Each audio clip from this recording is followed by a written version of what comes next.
Hello, I'm Asli Celikyilmaz. I'm a researcher at Microsoft Research, and today I'll be talking about AI writers, specifically focusing on the neural approaches we use today for generating text.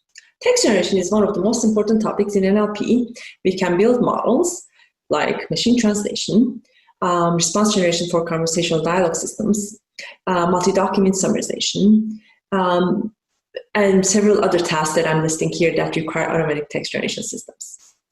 So in essence, we need the text generation systems for several reasons. Efficiency, because there's an abundance of information, which if summarized well can actually improve the efficiency. Also AI robots, which can converse with humans, can help speed up the learning for them. They can also help improve productivity. For instance, online shops require large quantities of product descriptions, which AI systems can generate summaries for. So in this talk, I would like to focus on recent methods we work on improving text generation. For that, I have 3 polls. I hope I was able to convince you that we really need text generation. I would also like to talk about some of the current approaches for various text generation, starting with why we need better methods. And then I will move on to talk about some of the challenges and new research directions for better text generation. Okay, before I talk about the text generation issues and solutions, I would like to start by talking about language models first. So language models assign probabilities to sequences. Typically, they express this probability via the chain rule as a product of probabilities of each word, conditioned on the word's antecedents. So why do we actually need this probability? So in speech recognition, a phrase like "I saw a van" is much more likely than a phrase that sounds phonetically similar "I saw a van." In spelling correction, we see phrase 15 minuets. That's more likely to be a mistake than minutes. So a language model can actually quantify these true sentence probabilities, which plays a role in several tasks like machine translation, summarization, and others. Language models that can generate text by unrolling for each tokenization unit, which I'm showing here in this formula. So RNN-based language models are one of the commonly used recurrent neural network-based language models are commonly used methods, and they're autoregressive methods. And they come in with several layers. There's an embedding layer, one or more hidden layers, and a softmax layer. So we use these language models in text generation applications to generate text. We usually condition it with prompts. The prompts could be like image or text.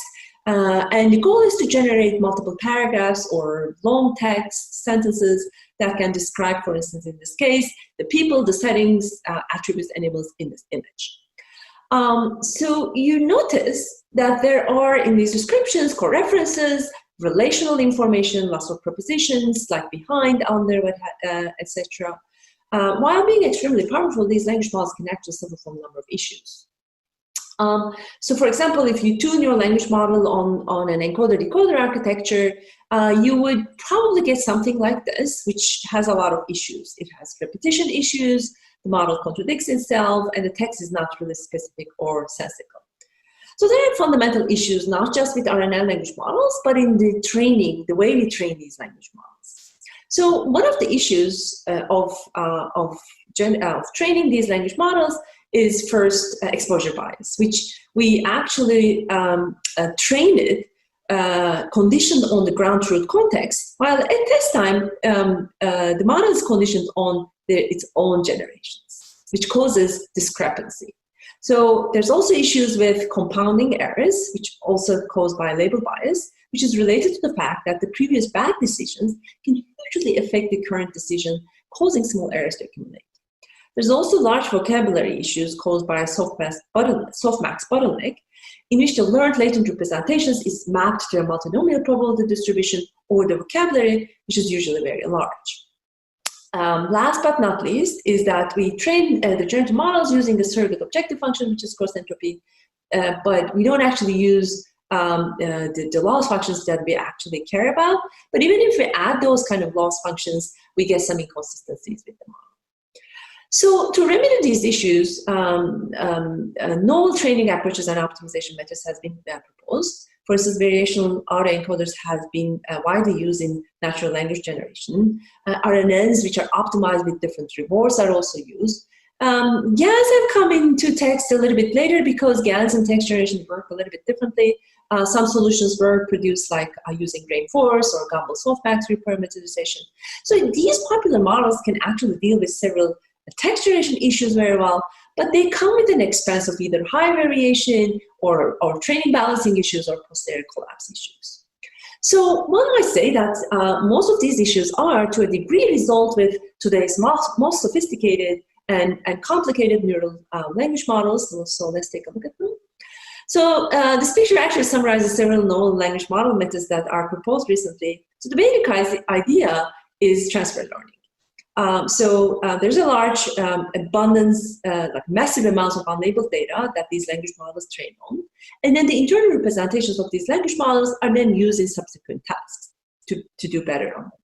So going back to our simple language modeling example, a transformer-based language model would look like this, except that it will have these transformer blocks. And if I click on the decoder block, we would see that each of these blocks are layers of self-attention and normalization steps.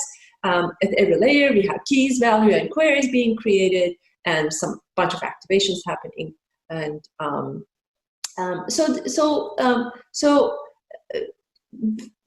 our expectation is that, like, these language models are huge. They're like multiple layers. They would probably result in significantly more coherent and realistic simulated content. Well, let's look at some examples and see how they perform. So I'm showing an example from GPT-2 paper, Radford et al. From 2018. So given a context, which is about making a chocolate cake, explaining how they made it, it's a bit of a different than a recipe. We give this to the GPT, and then what it does is it thinks that this needs a proper recipe and generates one almost perfectly. This is amazing performance, actually. But if you give the same prompt, again, with a different sampling strategy, we immediately notice things like incoherence in generated text, which I'm showing in blue, but still, you might say that they're not differentiable from texts that actually written by humans. So what is happening? So what are these weaknesses of language models? So I'm listing some of the issues here. For instance, they generate inconsistent output. They can be crippled by length, incoreference issues. But most importantly, if I were to focus one of the biggest issues, the generation process generally lacks long-range coherency. Because it is produced by this greedy selection of one token at a time without looking ahead of or planning, it actually lacks these long-range coherencies. So I don't think that I'll have time to go over these problems and solutions in this talk, but what we can do is to look into the core of these reasons. So the decoding is from left to right in GPT-2, like language models, or from left and right in BERT-style masked language models. And we train these language models with no explicit planning, no information about the narrative flow, no topic structure, etc. So this brings us a discussion on the specific challenges, how today's text generation research actually focuses on solving these issues. So I'm going to, for the sake of time, I'm going to only talk about one aspect, which is how to control the text generation. And I'm only going to delve into data-driven and knowledge-guided text generation, controllable text generation aspects. So for data-driven respects, we can actually control the generation by looking at the discourse structure and constraining the discourse structure for diversity, repetition, and fluency issues. We can also control the attributes and the content of the generation. We can control it by using different decoding methods. And recently, there's this task adaptive pre-training, which we will talk about, is one of the methods, data-driven controlling text generation. So I'd like to start with modeling coherence in response generation in dialogue models. So one of the initial models used this hierarchical latent variable encoder decoder models. In here, each utterance is an RNN, and the entire dialogue is one big sequence, which represents the context modeling. It's actually a sequence-to-sequence model, but it models the context very well using multiple layers of RNNs. And several extensions of this model have been observed in the literature. Their main goal is to improve the diversity of the generated response in dialogue with this contextual encoding. In a recent work by Zhao et al., they try to control the generation using conditional variational autoencoders. So what they do is they do this by using latent variable models to learn a distribution over the potential conversational utterances, which also have this meta information about the dialogue. Also, they use a linguistic prior, which is like a user intent. And then they also introduce like different type of decoders, like for instance, improve the training procedure by introducing the bag of words, laws, and a greedy decoder. So controlling the generation this way enables more diverse responses than the baselines approaches that introduced that uses variational autoencoders. So you can control the coherence of discourse this way. Another way, moving on to a different task, is by controlling the content of the generation, so that you can actually control the entire coherence of the text. So one way to control the content and factual consistency for more coherent text is using pointer networks. So the way the pointer networks works is that you have a pen that gets to make up new words, and you also have a highlighter which gets to choose a word from our source. So pointer networks can actually successfully generate text, and it has been used in translation, response generation, summarization, and other methods. So I'm going to show an example summarization task where pointer networks has been used for lexical coherence. So given this simple encoder-decoder architecture with an RNN, with a pointer networks architecture, you have two different types of distributions. One of them highlights extends the current vocabulary distribution with vocabulary from the actual document, which can be achieved by this highlighting distribution. And another one is the actual regular distribution, which is stochastic. You can sample words from the vocabulary. So this way, the model can actually generate out of vocabulary words that may exist in the document but may not exist in the vocabulary. So I might add that today we actually see out of vocabulary issues less because of the subword units or BPE encodings in text, but these were like 2 years ago very commonly used methods. And I would like to lastly talk about one approach that we use pointer networks to encode long text. So these RNN language models or encoders are, they have this issues like catastrophic forgetting or vanishing gradients issues and what have you. So what we wanted to do is to be able to encode long text by chunking the documents into smaller documents and enable multiple encoders. We also wanted to enable context-level communication, which we call this message passing between these encoders, which is similar to the self-attention of transformers. So this work was before transformers. We also introduced multiple pointer components, which enabled pointing to different parts of the document, so they don't, while during the encoding, they didn't repeat what the other encoder was focusing on, so that more salient aspects were able to be extracted. So this multi-pointer network yielded actually longer sentences which focus on different aspects in source documents, in also the correct order. But there are nowadays newer methods like Transformer XL, which the XL means very long sequences, which enable these transformer architecture to learn long-term dependencies by using recurrence mechanism in the self-attention mechanism of transformers. All right, so like I said, I'm going to be moving on to controlling coherence via different decoding methods now. And one of the ways which we all know is very simple, decoding by search. So the very, very simple one is this greedy search, which simply selects the word with the highest probability. It has a major drawback. It might miss like high probability words down in the rank by just picking only the most probable word. To remedy this, beam search is introduced which keeps track of the most likely number of beams of hypotheses at each time step, and then eventually choosing the hypothesis that has the overall highest probability. But then recent work has shown that beam search can actually generate most likely, but maybe the most dullest text. It's not that creative as humans would write. So there are two very recent sampling methods, which I have to mention. One of them is by Fan et al. From 2018. They introduced this very powerful sampling scheme called top K sampling, in which this K most likely next words are filtered, and the probability mass is redistributed among only those K next words. However, it also comes with an issue because it's, so the issue is that it limits the sample pool to a fixed size K, which can essentially endanger the model to produce gibberish for sharper distributions. And also for flat distributions, it can limit the model's creativity. So this intuition actually led Holtzman et al. To create top P sampling, which is a nucleus sampling.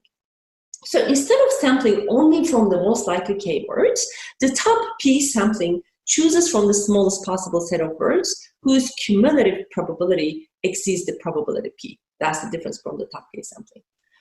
All right. So now that we have talked about these very commonly used and recent sampling methods, I want to talk about our recent work where we combine all these sampling methods into one text generation model, which we called CorpNet.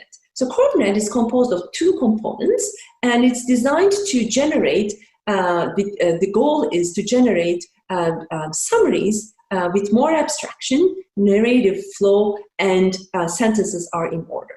So what we did is we have, like I said, we have a generator and a discriminator. So we adapted the transformer decoder, the GPT-2 architecture. We concatenated the article and the summary with this delimiter token, and we add the word token, position, and the source embeddings, indicating the tokens are from the document or from the summary. And then once we have this architecture, we fine-tune the model using this GPT-2 architecture.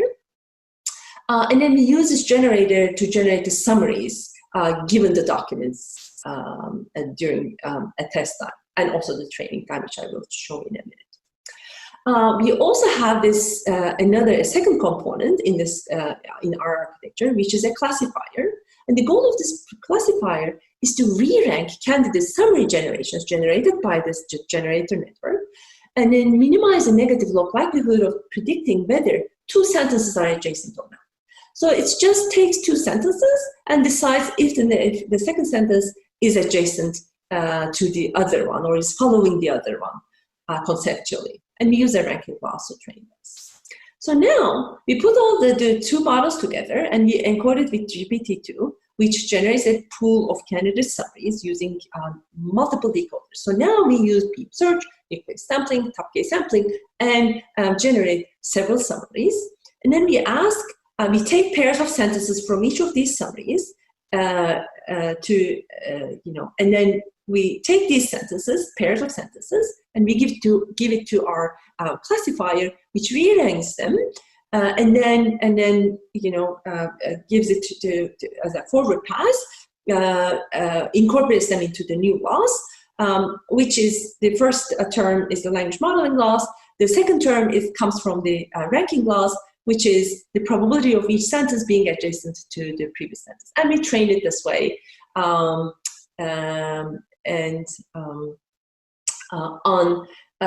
more abstract data set, which is scientific article abstract, scientific article summarization. So the task is, given an introduction or introduction of a scientific article, we'd like to generate an abstract of that article, which is a very abstractive task. Let me show you a golden abstract, which is an abstract of a real scientific article. And then I'm going to be showing you an output, a generated output from our generator discriminator CorpNet model. So now if you look at the generation from our new model, you notice that it starts to talk about this final result, has a complete structure, and even includes details of things mentioned in the main text. We also did human evaluation studies. We showed that the model trained to learn the discourse coherence presents a coherent summary. It can actually summarize the main ideas presented in the introduction very well. So this is an introduction to abstract summarization. So the takeaway from our work is that we can actually control the generation using different sampling methods like greedy, beam search, and others, or like nuclear sampling. We use the output of each sampling via sentence order re-ranker that we build, which also constrain the model into generating sentences that sustains this narrative flow. This is one way of controlling the text generation. We can also control the text generation by changing the attributes of the model. For instance, the attributes could be a sentiment, a tense. I'm going to show you a few examples of controllable text generation methods that uses these attributes. One simple, another one is a little bit complex that uses GPT-2. So the simpler one is the weighted decoding, which is one of the most frequently used methods for controlling the decoding. So we can control the topic of the generated text via weighted decoding by introducing these bag of words that are clustered into topics. Later, these bag of words are used to upweight or downweight some of the vocabulary items during decoding. For instance, in the latest work, they applied this on a poetry generation and constrained the decoding. Notice that there is no training in this one. And so it's one of the simplest constraining the decoding based on topically controlled bag of words. So I would like to move on to another one, which controls the text generation of transformer-based language models in an interesting way. Recently, Uber AI researchers have introduced this plug-and-play language model, which plugs together a large language model like GPT-2 and comes with a tiny attribute model. And this attribute model constrains it. It actually, the sentence generation. It guides the sentence generation by just steering the generation, like tuning the knobs almost based on this attribute model.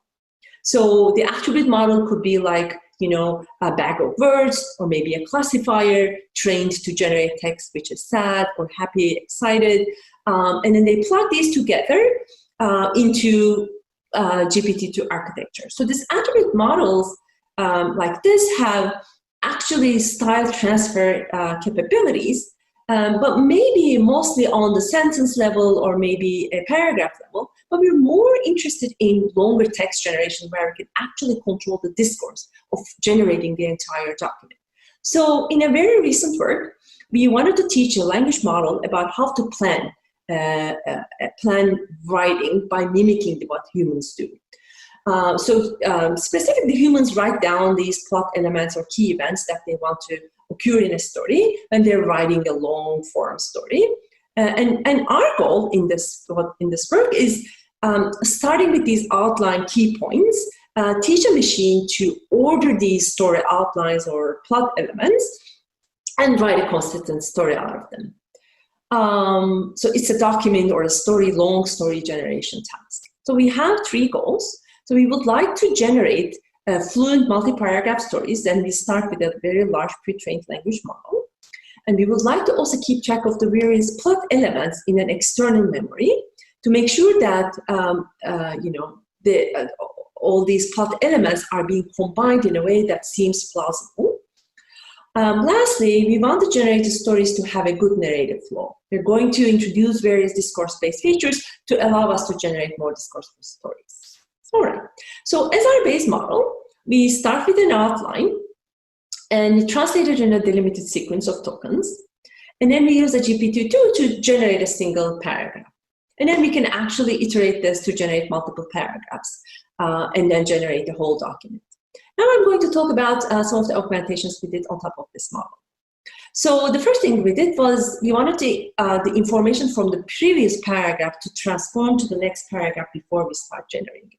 So the way we did it is we included the previous context after generating each paragraph. We're going to create this encoded version of the generated paragraph as a representation.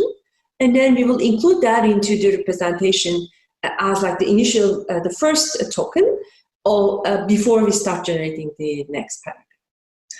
We also hypothesized that the portions of the narrative could be stylistically different. For instance, an introduction paragraph would probably slightly different than a body paragraph or a concluding paragraph. So we're going to introduce a couple of special tokens to differentiate between the introduction, body, and concluding paragraph.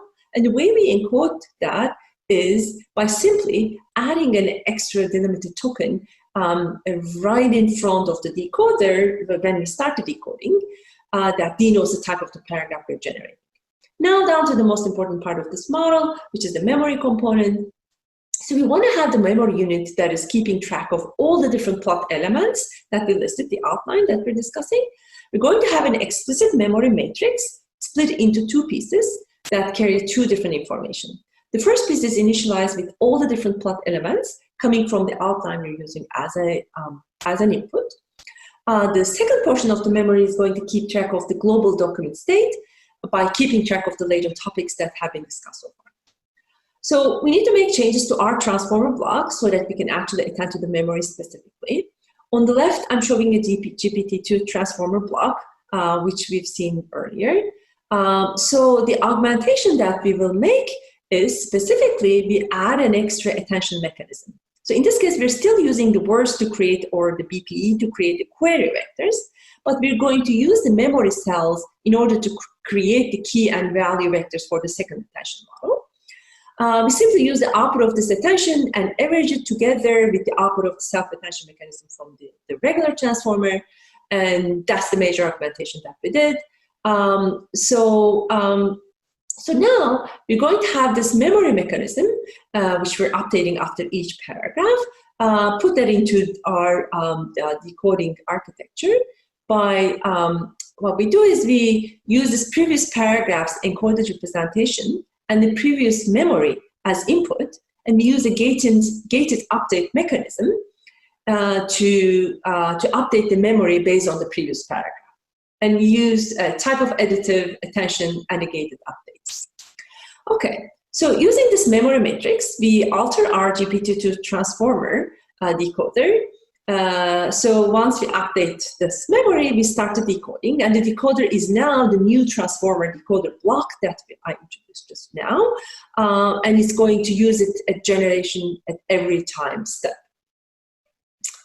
All right, so now to summarize for everybody what we did, first of all, we have this memory mechanism that we're updating after each paragraph. It keeps track of the plot elements and how they are being used in the story and is attended by each of the transformer blocks. We're also going to have this vector representation from the previous paragraph and the discourse structure telling us which paragraph we're generating. And then we're going to build a supervised learning with this architecture. So, let's look at some experiments to see how our models do in long text generation. So the task is, for the experiments, we constructed the new outline-enabled document dataset.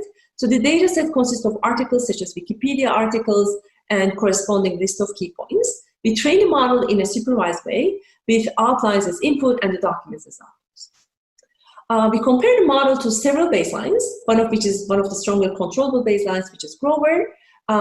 It also uses this nuclear sampling, which we talked about earlier. It's a controllable generation. We've done a lot of quantitative analysis. I want to show you a qualitative analysis which we conducted with the human evaluations to benchmark the model's outline usage, if they use the outlines repetitively or in a moderate way, narrative flow, and ordering aspects. So I'm showing here a comparison with Grover, which yields that the outline condition generation and learning to keep track of the context with our models, which we call the plot machines, yields stories that have higher narrative flow. So these three advancements were actually really helpful for a better text generation or controlling the long text generation. All right, so one last thing that I would like to mention in controlling generation with the data is this new thing called, which I call task adaptive pre-training. So pre-training transformer language models is not new, obviously. It's been one of the most investigated topics in the last few years. In a very recent archive paper by UW and AI2 researchers, so they investigated the implications of continuing training of these language models on an in-domain dataset. What they found out is that if they continue the training on an in-domain data set, it yields performance gains, and several methods have actually used this type of method, which they call domain adaptive pre-training. But I'm naming this as a task adaptive to include tasks that continue pre-training, or namely task adaptive pre-training on tasks such as summarization, for instance. A recent approach to task adaptive pre-training uses self-supervised pre-training objective for abstractive summarization. They claim that pre-training objective that more closely resembles the downstream task can lead to better and faster fine-tuned performance. Another task adaptive pre-training also used dialogue modeling with two very recent dialogue systems, one of which is presented by my colleagues, Dialogue GPT-2 at this ACL this year. So it's built on a topically versatile open domain chatbots for an engaging and natural conversation experience. And it's built on top of a GPT-2 architecture. Another one is by Facebook, it's called Blender. They trained it to have a stable personality that can converse naturally with humans. And it's also pre-trained on chit-chat, a large amount of chit-chat data. In a similar vein, another task, which is an adaptive autoregressive model, which subsumes different dialogue modules in one single neural model, is presented by also one of my colleagues at Microsoft. So what they do is they introduce this framework, which they call Soloist. It's a task-oriented dialogue with a single pre-trained model. What they do is they first initialize the model with a pre-trained GPT-2, and then continue the task with an adaptive pre-training using multitask learning on task-oriented dialogue systems. So with this model, they claim that state-of-the-art in task-oriented dialogue modeling on several domains. So with that, I would like to move on to the second category of controllable generation, and that is the knowledge-guided generation to enrich the encoder-decoder models with lexical and topical diversity. Specifically, I would like to show some recent work that uses unstructured information from web and also our recent work on structured common sense knowledge graph to improve the generation. All right. So one of the earlier approaches to using knowledge graph for open-ended dialogue system response generation is presented by Gazvin Arajat et al. So their goal was to generate diverse and content-lead responses. So responses of fully data-driven conversation models are often appropriate for this task, but generally they lack content characteristics of human responses. For instance, a model that lacks information about a restaurant, Kusakabe, would generate a very dull response. So in their work, if they present a fully data-driven and knowledge-grounded neural conversation model, which aims at producing more contentful responses. What they do is they extract world facts based on the dialogue context first, and then encode into this into a latent representation, which is then combined together with the current dialogue context, and then they later provide this to the decoder to attend over to generate the next response. We see knowledge-based injected into dialogue systems in several other ways. A more recent work was by Yavuz et al., which also focused on response generation of dialogue modeling. They showed that the knowledge grounding actually helps to improve the diversity of the generated response. So their model called Deep Copy uses hierarchical pointer networks, which allows the model to hierarchically attend and copy from external knowledge.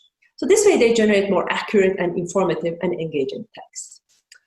Another work by Amazon researchers, which is also presented in this conference, is a task-oriented dialogue modeling grounding on unstructured domain knowledge. So the goal here is task-oriented dialogue systems can extract domain-specific information that the user is asking about. However, as I'm showing here an example, which is an extract from their paper, most often than not, users ask follow-up questions that most frequently won't exist in databases. For instance, an API for a train reservation domain won't necessarily include things like if a dog is allowed on trains or how big of a dog one can bring into a train, etc. So this information that actually exists on the web or in customer review blogs, reviews, and what have you. So this is a great paper that actually takes one step towards a holistic dialogue modeling, combining task-oriented with information seeking or chit-chat dialogue. So to look at closely their framework, their model architecture looks like this, which introduces 3 different components shown in blue, which also introduces a knowledge-grounded response generation. And what they do is they also extend this multi-walls 2.1 dataset, which includes these new out-of-API coverage terms and responses grounded on the external knowledge resources. And they show really good improvements and the examples. You should check the paper out. So moving on, the last thing I would like to mention in this category is a bit different than how the other methods that I talked about that use knowledge graph in their models. So in a recent work, rather than extracting information from knowledge graphs and injecting them into the generation pipelines of language models or dialogue models, we learn to extend knowledge graphs using transfer learning, with which we can actually produce more factual text with common sense information. Now, for the knowledge graphs to be useful, they must be able to cover a wide variety of concepts for downstream use cases, right? So this might mean that depending on the application, they may need to be built on incredibly large scale. Well, however, scaling these knowledge graphs can actually be extremely hard. For the domain that you're interested in building a knowledge graph, you might get stuck into using crowd workers instead. So even then can be extremely expensive depending on the expressivity of the concepts you might be able to cover. On the other hand, building a common sense knowledge graph is even harder task. You need to include a lot of entities and a lot of relations. And also common sense knowledge graph should understand immense set of concepts, like especially if we get a little bit of a compositional information like I'm showing examples here. A system agent should be able to understand the language when there is a little bit of a compositional information in there. So what these current knowledge graphs don't have yet is an understanding of explicit structure and set of relations of a knowledge graph that a user might be trying to build. So if you can provide a pre-trained language model with a set of examples to learn a representation of knowledge graph relations, then that language model can actually be adapted to producing tuples for that knowledge graph in a correct format.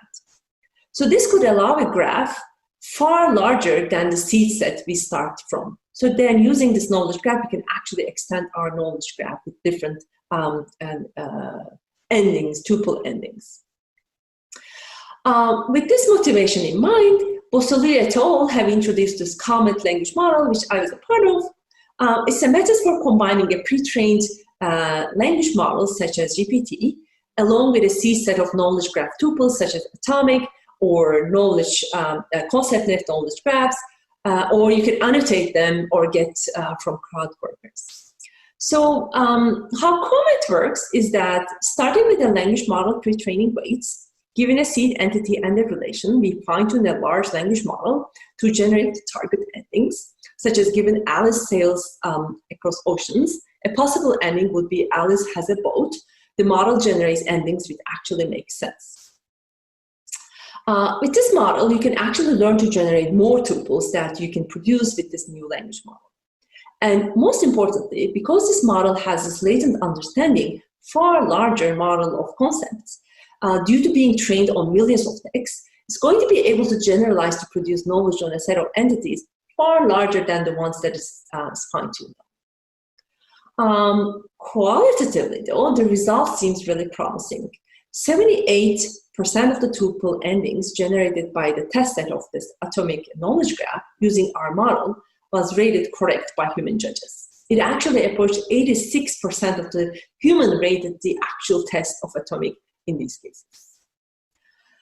To sum up, a knowledge-guided generation helps predict rare patterns, factual knowledge, it can generate diverse and rich responses, and it also enables natural conversations with dialogue agent. Also with combination of transformers, They can generate tuples with common sense and learn to generalize to new events. With that, I would like to move on to a conclusion section of my talk. I would like to conclude with open questions.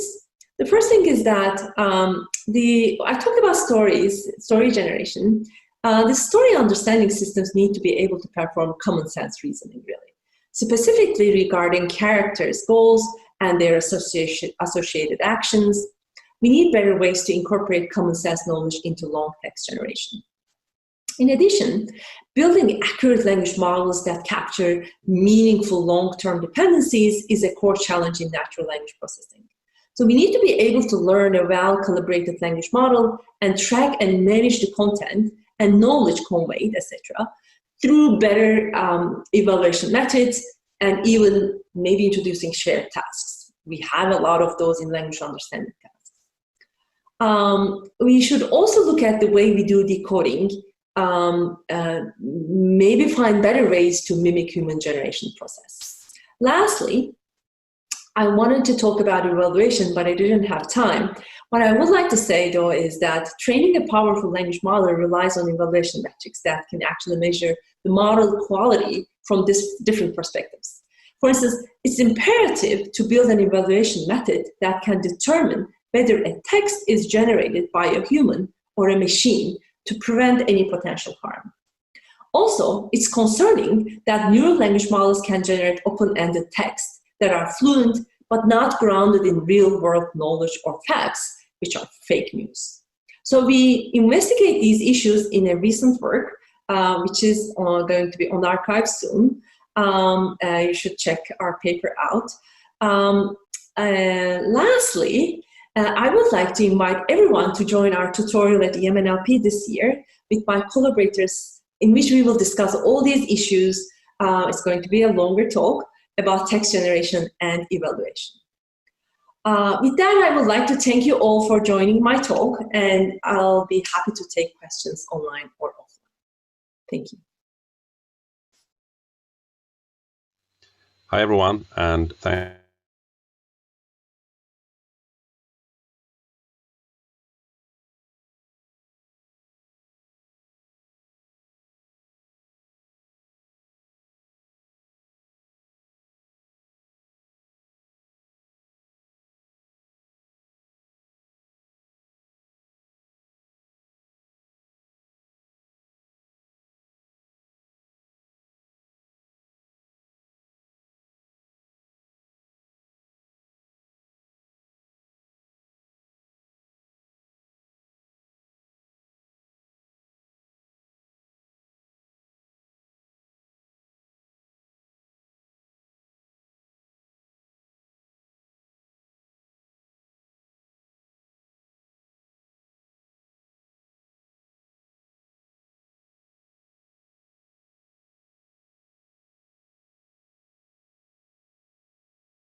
If you are unsure about how to join the live QA for this keynote, on the Trello board, it's right here under keynotes. There's keynote 2 and then keynote 2 QA session. There's a join live QA via Zoom link right here. So please click on that and join the question answer session.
Hi, everyone. Hi, Asli.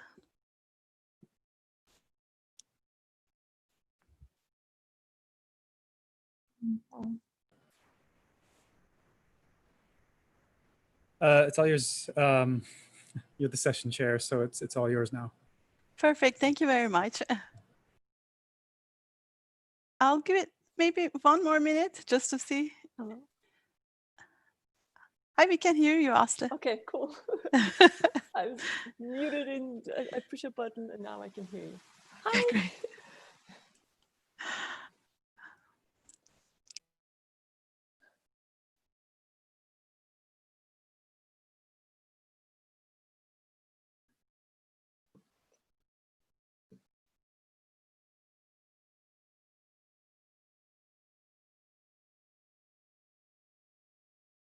So I'm very quickly checking if there are online questions also. Smaranda, I'm supposed to see them on the Trello window, right? Like there is no other place for offline questions. Yes, only on okay. the Trello, yeah, on the comments. Okay, Yeah. okay, just checking. So, oh, there's.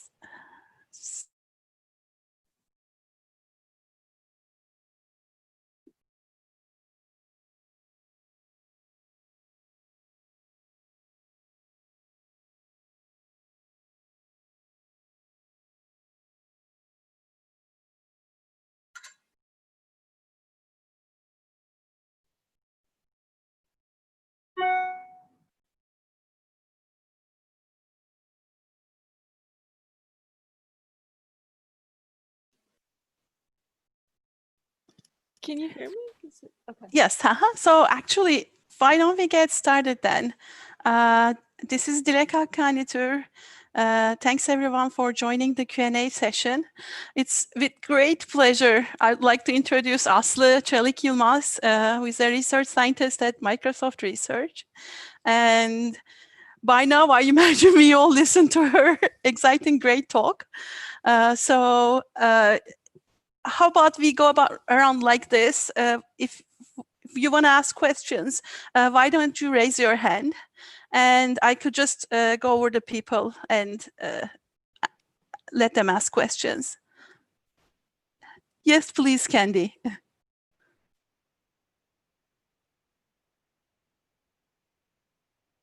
Okay, I'm unmuted. Hello, and that was a whirlwind talk, I have to say. I want to ask about one particular thing which really relates to the issue of evaluation that you got to at the very end of your talk. The example you gave of a gold abstract standard and summarization versus one that CoopNet did, when I looked at it, I went back to the place in the talk and looked at it, they're very different. It's not like one's bad and the other's good. They do extremely different things. Yep. And my reaction is, given my background, is to say, well, their intents are very different. And that raises to me the question of how you get at various things that might be going on in summarization, either by asking people or something that's much harder, I think, which is people have started to talk about, which is ways of doing automatic evaluation. I'm not sure automatic evaluation is ready for this kind of detailed thing. And the other piece of that is, so how are we going to get intent into dialogue structure, for example? Okay, so let me try to answer your first. Thank you so much for. Actually, this is a question that I'm asking this summer with 2 of my interns. We're looking into how to evaluate dialogue response. Also, I'm going to call anything that's longer than a sentence a long text generation. For now, you might argue with me, but obviously, there are different ways. And let's just talk about dialogue first, maybe. We use these automatic metrics, this blue score or, Meteor or other scores. They are n-gram matching metrics. And we all know that they are maybe helpful for training purposes when you do need to evaluate your, performance of your training model. But but you know, there's like 10 different ways of saying the same thing. You can't really capture the quality of the generated text by just looking at the n-gram matches. So these days, I think the automatic metrics are required, but like for instance, this year, I couldn't see, maybe there was one in SIGDIAL, but at ACL, there are several model-based evaluation metrics. So by model-based evaluation metrics, I mean trained metrics which use human evaluation scores plus model evaluation scores, and they look at some sort of a correlation between them, maybe a cosine similar, or you know, some type of similarity. But it is hard to train them also because one, they're approximate. Two, it's really hard to collect all this human evaluations or human scores. Today, you would agree with me that we cannot publish a work if we don't report human evaluation experiments, because we don't trust these automatic evaluations as much as we trust humans. That's also different because humans are noisy. But to get there, if we sort of capture the correlation. So what I would, I wrote a survey paper very recently, and we do mention in there as well. If everyone, all of the researchers, release their human evaluation scores, and we would probably have a really good corpus that we could go ahead and train these evaluation metrics for in-domain dialogue or some summarization metric. Okay, so I don't know if I'm answering your question, but I can't hear you. By the way. Candy, you're muted.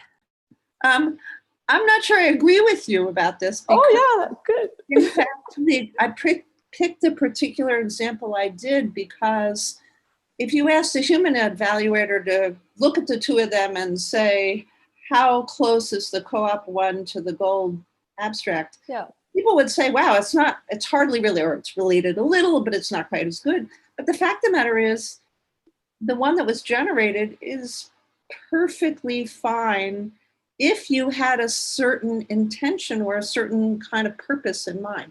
Mm-hmm. And if you didn't, then it's not so great, or, you know, so whatever. So the point is that we have to be careful about what we're asking people to do. And right now, I feel like most of the evaluations are meant to do this close comparison thing, and not, because it's hard to step back, you know, the next 100 feet up in the air and ask what's going on. True. And I thought your example was fascinating because it's exactly at this interface of, wait a minute, you know, this is a different level of behavior. And so the automatic stuff isn't going to be there for a long, long time. And even the human stuff, if you ask people the wrong thing, they're going to give you the wrong answer. So I think the real challenge here is, how is it we incorporate aspects of what happens in dialogue or discourse? You know, they're different. Obviously, discourse does summarization, for example. No. I'd like to answer. I'd like to add one more thing to hopefully answer your question. Is that I do not believe that automatic summarization is, in my opinion, it's an ill-posed problem, because these models, we do train them to look like what the reference text is, and you know, backpropagate based on what it has been guided through, right? But it's not always the case. In my opinion, a better summarization model would be a question focus, because if you ask someone or like two people reading the same document, will probably generate a different summary depending on their interests, or their backgrounds, you know, or their mood that day. So maybe a question-focused summarization, if we were to actually, there are some tasks like that, question-focused, mostly a multi-document summarization, because you need to do some reasoning in order to generate the summaries. Then that the generated text, you can actually use, like, for instance, factual consistency metrics, then, find out that the summary answers the question. It is actually more useful to the human. Otherwise, maybe for productivity purposes, because you don't want to read the entire text, a generated abstractive summary might be helpful. But I agree with you, a model can generate different summaries even given, if you change the parameters of the decoder. If you do the top K is 10 versus 50, then you end up with something totally different. Thank you. Yeah, you're welcome. I thank you for the question, by the way. I love it. For the new joining people, please raise your hand if you have questions. And while waiting, maybe I'll ask my question and I hope to see more hands. So Asli, you've gone through a significant number of papers. I was basically taking notes. I'm like, oh, okay, that's I should read this paper in more detail. So one of the things that I did like a lot is the controlling generation with the memory. And then you talk about applications for longer document generation. Did you do anything that is along those lines for that, like, if I'm going to ask this question, for dialogue response generation? Yes. What are your thoughts on that? Because there are two sides, and it's in my mind, it's slightly a different generation problem. It is. It's over there. It's the dialogue context gets longer, so you focus on the encoder side more, right? And then you keep track of state tracking is the part that you need to be strong. And then things change, and your tracker, if everything is latent, you need to keep track. So I was more focused on the decoder side. And to answer your question short, I didn't. But that's something that we're currently working on, especially. So we're currently looking into, maybe I should say it, game like this. We have a lot of data in game playing, two-party, multi-party. And in there's a lot of conversations and things change rapidly. So how do you actually keep track of that change? So we're looking into incremental summarization of those kind of dialogues. Again, we're not building a dialogue system, but we're looking into summarizing those type of dialogues where things change rapidly, and if this memory component really helps. And we're looking into neural methods. Maybe with rules it would be easier, but neural methods hold a lot of complications. So that's the closest thing that I'm currently working on. But I totally agree, because generating long text, if there is an outline, like the one that I was giving an example, there's an outline, and you can generate anything given. You can think of that as a topic, but given that topic, you can talk about different things. But if it is more, actually, the dialogue is similar in that sense. Correct me if I'm wrong. There are experts in this meeting that the conversation can actually jump from one topic to the other. And you can even talk about something totally opposite of what you've started with. So there are similarities between generating long text versus generating like the discussion in like a long conversations. But maybe the problems or the evaluation metrics are probably different there. Thank you. Yeah. Matthew, would you like to go ahead? Hi, Asli. I really enjoyed your talk. Thank you. So I just want to ask maybe a broader conceptual question. So what are the bottlenecks on the data or annotation side for better dialogue generation? So what kind of data or annotations would you want to collect if you had infinite resources? I guess it depends on what type of dialogue, task-oriented or. Oh yeah, I think about task-oriented more often, so okay. I'll ask that one. Yeah. Oh, okay, sorry. Sure. So this is a very broad question. So like if you're, it depends on the system that you're trying to build, I suppose. So like for instance, if this is a game playing bot where you need to, your intents and actions are very limited, you can probably, you don't need that much of data in my opinion. in the beginning. But when there is more chit chat introduced in that conversation, and now all of a sudden you have a task oriented plus chit chat dialogue, especially in this game environment, I suppose. But like the maybe the restaurants and the travel or other domains, we have more information about what the templates are. Again, they're not that easy to build. Obviously, there are so many issues, but the one that is closer to what I'm currently looking at, I suppose, the challenges are that people say interesting things all of a sudden that it has never appeared in the database, and then you need to understand first. And there's also other issues like cursing and what have you. Sure. I suppose two things that would be important in there. One is, yes, data, but maybe some structure. Maybe you need to first learn the structure. How would it be different than a restaurant reservation domain versus a game playing domain? Because there's also the more visual effects there than than seeing some forms on a website. I was going to say something else, I forgot. Structure is also important. That's what I was going to say. More data. I don't know. What about annotation? Maybe more annotation. Yeah. Annotated data? Yeah. Who doesn't believe that more annotations is better? Yeah. You're right.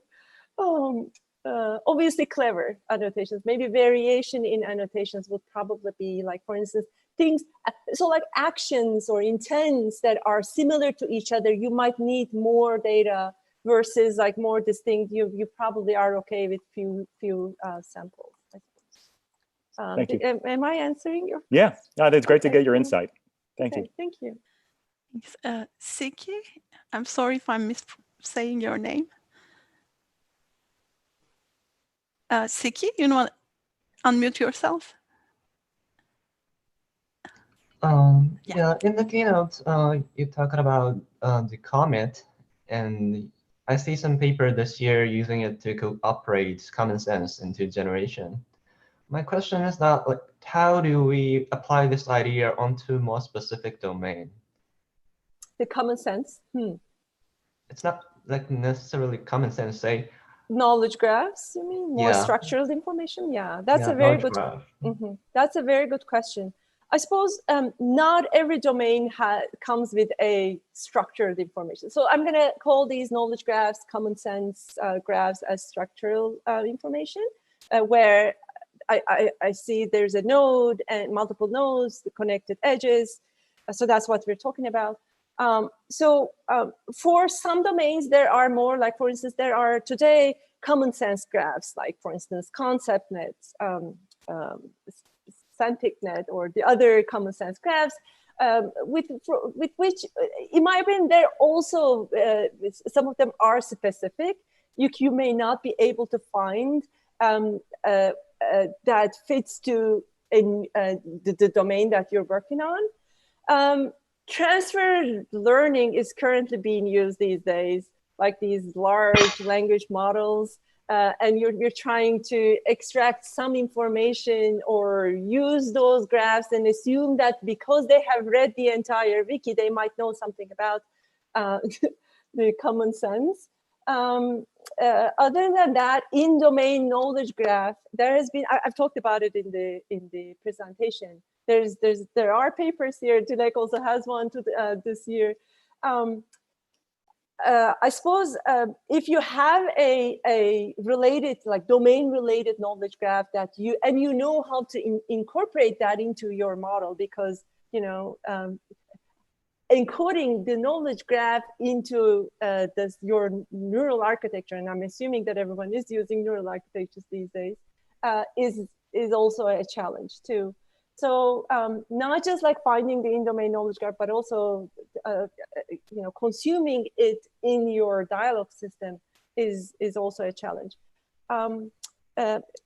If you're starting a new domain, if you're building a new domain, I suppose like doing some filtering on very large knowledge graphs would help. Like for instance, if you're building a domain on media, then a freebase, maybe the entire freebase is not helpful to you. Maybe you'll have a smaller version. You start with a smaller knowledge graph. But I would also include some of the pre-trained language models as like a fusion, just so we could probably, it will be noisy, of course, but some information might also be filtered that may not exist in the knowledge graph, I suppose. But then you need your decoder or encoder should probably weigh how much you want to use from the very noisy, I guess, language model versus the in-domain knowledge graph. So those are the things that you need to consider. So it's essential to have a good seed knowledge base to train the model. That's what I would say, in-domain. And manually generated ones can go a long way, I suppose, when you're starting building a new domain. I also have a follow-up question, because currently I see the way people use knowledge is just by concatenate as the input in the sequence input. Do you think that's an efficient way? Gary Marcus asked the same question. I guess like we don't know how to encode it. We don't know how to. There are some papers in NeurIPS, iClear, which looks into learning graph-based embeddings. So looking into maybe finding out a different way to learn the relations between different entities and nodes and injecting into your model. There are current research happening other than just concatenating what we've learned. So I would suggest that you may look into some of the work there. It might be useful. Obviously, they're fairly new, but I don't know if they're the right way to go, but they have been showing that they are able to structurally, encode structural models better. Maybe if we do take some of the recent literature, machine learning, like the deep learning literature that has worked on this structural information encoding, it might be helpful for dialogue systems as well. But personally, I haven't tried. I'm curious to know if anyone has tried. Please email to me. I'd like to know your experience. Thanks. Thank you, David. Yeah, thanks. It's quite a talk. So much information there. I had a question about the story generation, and in particular, you had some nice features that you used to make the stories a little better and more coherent. But what I didn't see was something like a more traditional planning based, not so much just plan, but where you start with a main event, let's say, that you need to explain, and you're almost doing summarization in reverse. You're kind of filling in the gaps. What are the preconditions that I need to know? What are the implicatures and presuppositions that need to be made explicit versus common knowledge. So kind of working backwards, and it isn't that it necessarily is at the beginning or at the end, or you have a main thing that needs to get said somewhere, and then you fill in the gaps wherever they need to be. So have you worked on that, or is anybody worked on that kind of? Thank you for asking this question, actually, to the point. Thank you. No, but I worked on a not a story generation, but review generation work, where we first generated the plan vectors latent. We didn't use any templates or like outlines, as I was explaining in the talk. But what we were trying to do is first, we try to learn these plan vectors that may have existed in a longer review. Because like you start to write a review, you just say, the good things, and then you say a few things about that you don't like. Could be a movie, a restaurant, and what have you. And what we did is we have it's like a topic modeling, but we use variational autoencoders. So we have sort of extracted these latent structures, And then we created it to the decoder, and then we generated new reviews based on the sampling from each of those, so that the new generations, the structure, the planning structure looks like what we have already seen in the training data. It's not like in the traditional way, but I guess we found it being more scalable in that way. But we didn't, something that we didn't do, which we should have, is to compare, template-based versus like the latent-based models. But I don't know if these days people are, well, I know that maybe not in dialogue, but these days people are looking into combining the graph structure, like for instance, if it's OpenAI, you can extract this, subject-object relations, and using those relations together with the like the language model generates and combining in a way. So it's slightly going back and looking at what we have done in the past with this template-based planning, the discourse structure and narrative flow, like how would things evolve kind of a way. Using this latent models, I guess, and I've done some work on that, but I'm finding it hard to get them work, especially given that we have these new GPT-3s and new other methods that are able to write stories really well, apparently.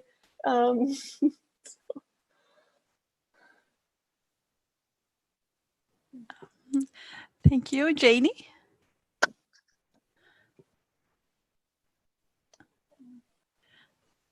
I'm so sorry, maybe I'm saying the name wrong, Janie. Okay, there you go. Please unmute. I was just talking on mute to myself. Okay, sorry. Thank you very much for your talk. I thought it was really, really interesting and so much to learn. Like I was also taking notes.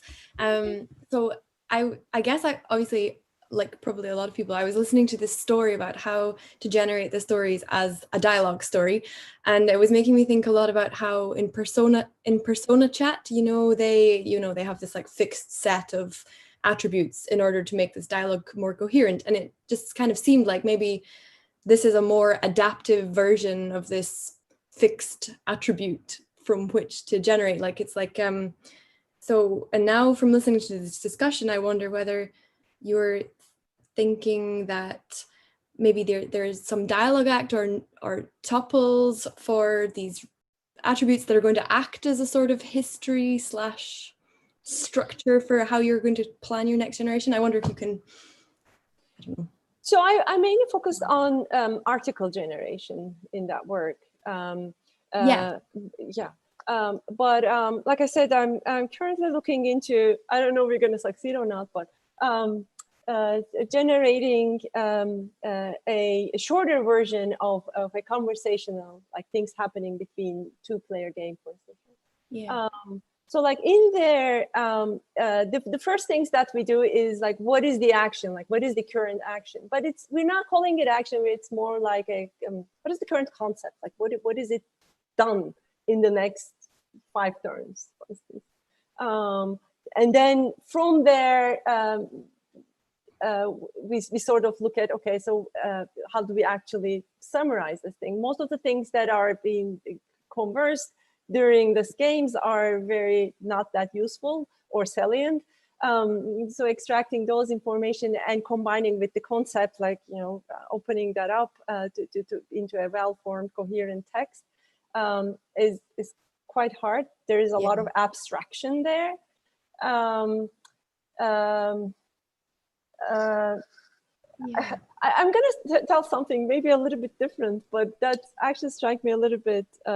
It's just a discussion, so I'll probably say it if I may, Dilek. So there's this new work that are going back. So remember in the old days, we were doing like the template-based dialogue response generation. So we had this, templated structure with an intent and some slots, and then we were converting that into, still today, they are being fallbacked on if you're not using the generation, like the neural models for response generation. So these days, I feel like we're going back. So I've been reading a few papers who are doing incremental long text generation. So what they're doing is they're first picking up what the keywords that this text this paragraph should contain.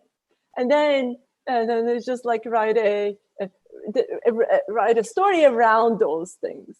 So like they build I don't know, the longer keywords, and then the next step is longer sentences. I think there were some dialogue work out there. Even I remember a couple of years ago there was a work like which did incremental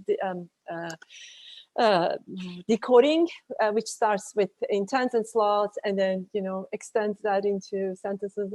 I think Vivian's paper. Vivian's work, yeah. Yeah. Okay. So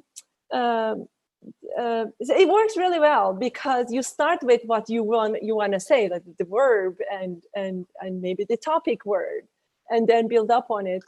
In my opinion, it's factually more consistent. Maybe some of the details may not be factually consistent, so you might be really be careful.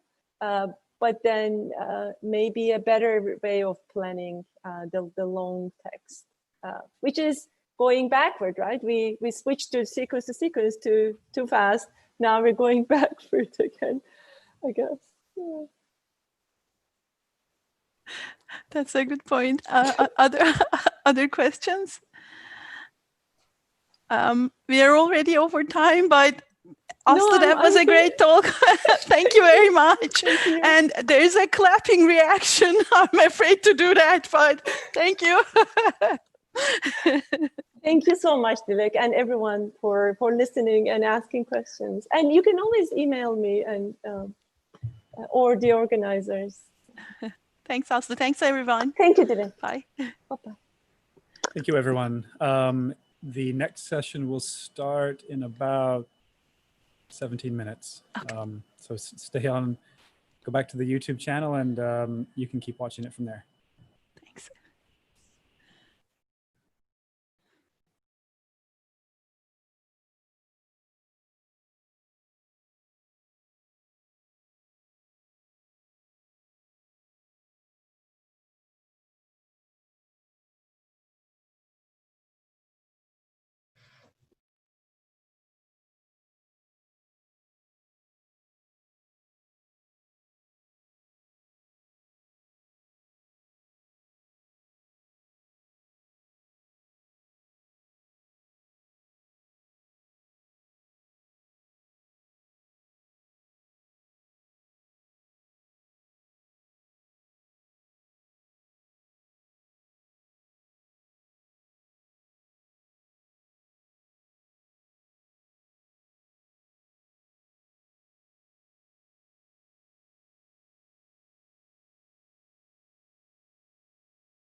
Hi, everybody. My name is Chen Guangzhu. I'm from Microsoft. Today, I'm going to talk about boosting naturalness of language in task-oriented dialogues via adversarial training.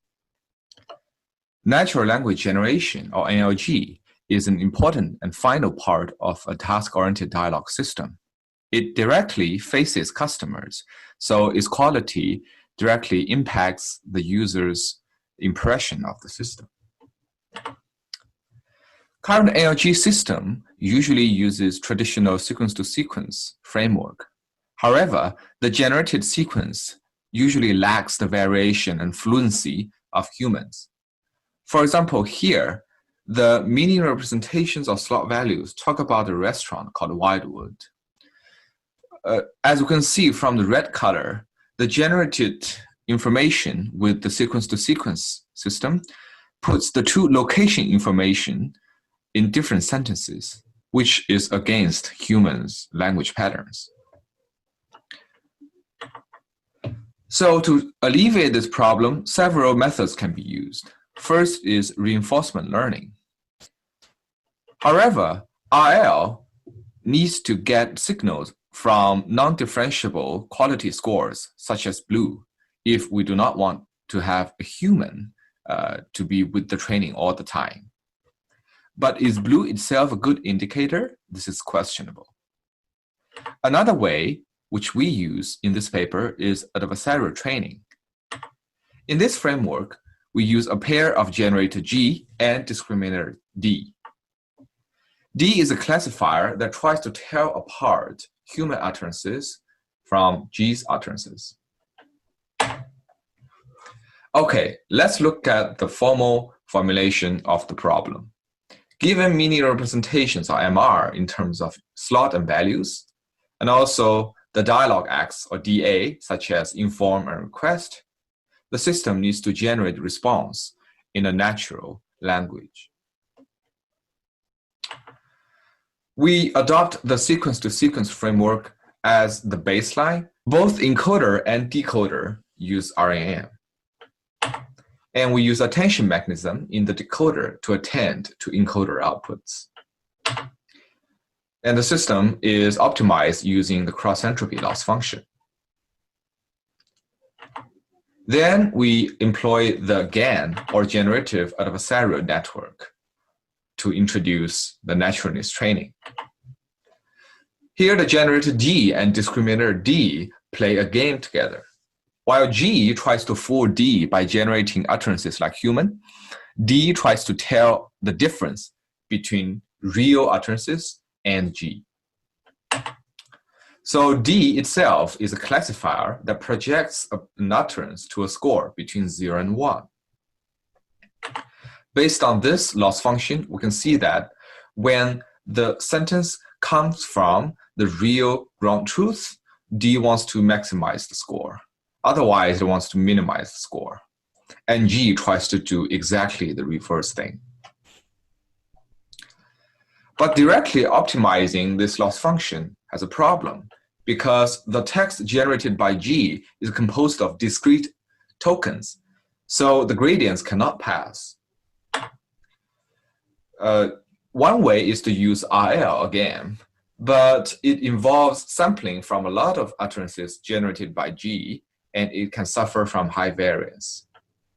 Therefore, we use a straight-through Gumbel softmax estimator, which looks like this. Here, the PTI is the predicted logit for the ith word in the vocabulary in the tth step. So Gumbel softmax basically adds a Gumbel variable GI to the logits, and then use the softmax to get PTI prime. So this can be sent to the downstream for computation, and the gradients can be computed directly. And here, I want to introduce a coding trick for Gumbel softmax. Here, the example is in PyTorch. The y hard is the argmax of the one hot vector, which points to the token that the generator generates. While y is the result of Gumbel softmax applied on the predicted logits. Using this line, it can ensure that in a forward pass, only y hard is used because it's y hard minus 1 and plus 1. But in backward pass, y hard is thrown away, which is non-differentiable. Only y takes the gradient, since detach removes the component from the gradient graph. Here is the full architecture of our proposed model, ADV NLG. As you can see, the generator is based on sequence to sequence, and it is optimized by cross entropy. The discriminator receives both the input from the generated stuff from the generator, y prime, and also the real utterance y. In experiments, we found that at initial stage, the generator G produces utterances of really bad quality. What this induces is that the discriminator D tends to overfit because the task is so easy. Therefore, the training cannot proceed as expected. So we warm up the training of G using the cross entropy for a few epochs before co-training G and D. This two-stage training proves to be very useful. We conduct experiments on E2E, NLG, and RNNLG datasets. As you can see, our model outperforms previous baselines in both automatic metrics and human evaluation. And we did ablation studies using RL instead of Gumbel softmax, and also removing the adversarial part, also removing the two-stage training. All of these ablated versions show that our proposed component are useful. Last, I want to show an example of the generated utterances. So here is this media representation is talking about some reviews, information about the restaurant. As you can see, in one of the baselines, it puts a relatively negative comment, customer rating low, and a positive review like child-friendly together, which is against human usage. But our model puts the relatively negative comments together and put the positive comments in a separate sentence, which sounds more natural. Okay, thank you very much for listening. Hello, my name is Hongje Shi from Megagon Labs. I'd like to give a talk about my paper, a sequence-to-sequence approach for numerical slot-filling dialogue systems. Recently, end-to-end neural methods have achieved success for general-purpose dialogue systems. However, we think its application to task-oriented dialogue systems still remains limited. One of the limitations is that most neural models handle the slot filling as a classification or a text extraction problem. This may work for some slots like hotel name or flight destination, but not necessarily fit for all slot types, especially the slots with numerical values, such as price or number of people. Another limitation is that complex question generation and the dialogue strategy is usually not easy to achieve with data-driven methods compared to use handcrafted rules. To address these difficulties, in this work, we perform a case study in the hotel reservation domain and try to improve current end-to-end models, particularly for the numerical slot filling dialogue systems. The problem we are considering here is a sub-dialogue system for filling 3 numerical slots, which are number of adults, number of primary school children, and the number of preschool children. These slots are defined based on actual hotel reservation and pricing policy. We are mainly facing 2 challenges in this dialogue system. First, numerical slot filling often requires reasoning and calculation. For example, my wife and me means 2 adults. 4 people, including 1 baby, implies 3 adults and 1 preschool child. Second challenge is that question generation involves multi-turn dialogue strategy. For example, a system should be able to ask questions like, how old are the children, in response to user saying 4 people with 2 kids, to be able to address the ambiguity. Our work will focus on these 2 difficulties. The end-to-end model we are using in this work is called Sequicity, which is proposed by Lei in 2018. This method uses a single sequence-to-sequence model for both slot filling and question generation, where slot values are encoded into a text form to be able to be handled by the sequence model. During training and prediction, only a singleton of previous utterance and slot values are used. Despite its simplicity, it can achieve state-of-the-art performance on 2 datasets. We extend this model for our numerical slot filling dialog system. For the slot filling, we encode the numerical values as math expressions for numerical reasoning. For question generation, we introduce additional context slots to achieve multi-turn dialog strategy. I will give more details in the following slides. Our approach for numerical slot filling is to train the model to predict math expression instead of the answer directly.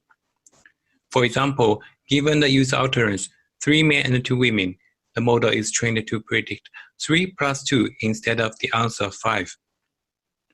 Because the sequence-to-sequence model we used, we can simply treat the math expression as a special sequence containing number and math operators. By doing this, the model can avoid directly manipulating the number. In our case, we only used addition and subtraction operators, but other types of math calculation can also be easily applied. For training, we collect the user utterances using crowdsourcing.